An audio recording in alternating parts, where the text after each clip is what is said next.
որ Կարապի լճում կատարելու ենք ջուր ծեծելու ակցիա։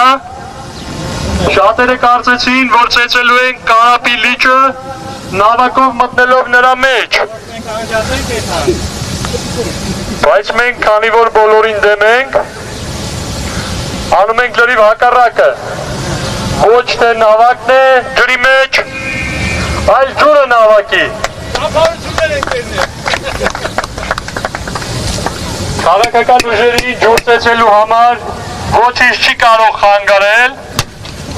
ինչը հենց հիմա ձեզ ցուցադրում է Սպայդերմենը։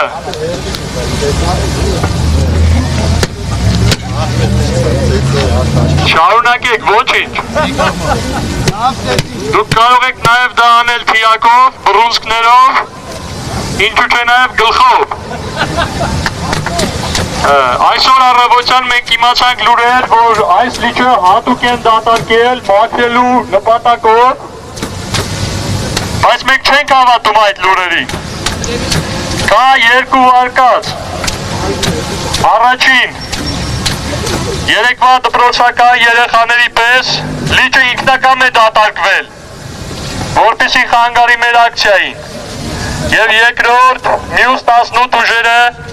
իրենց բոլոր ներկայացուցիչներով այնքան են ջուր ծեծել, որ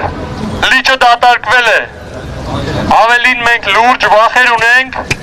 որ նրանք հաջորդ 30 օրը այնքան ջուր են ծեծելու երկրի տարբեր լողավազաններում, շատրվաններում, լճերում ու ջրամբարներում, որ երաշտ լինի։ Հատուկ ուշադրության եմ հրավիրում Սևանի ավազանի բնակիչներին։ Չթողնեք նրանք ծեծեն Սևանը, այն առանց այն էլ ցածր է։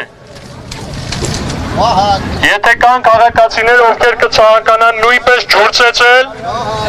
ոչինչ ձեզ չի խոչընդոտում, ինչպես բոլոր քաղաքական ուժերին։ Ծեծեք այդ ջուրը,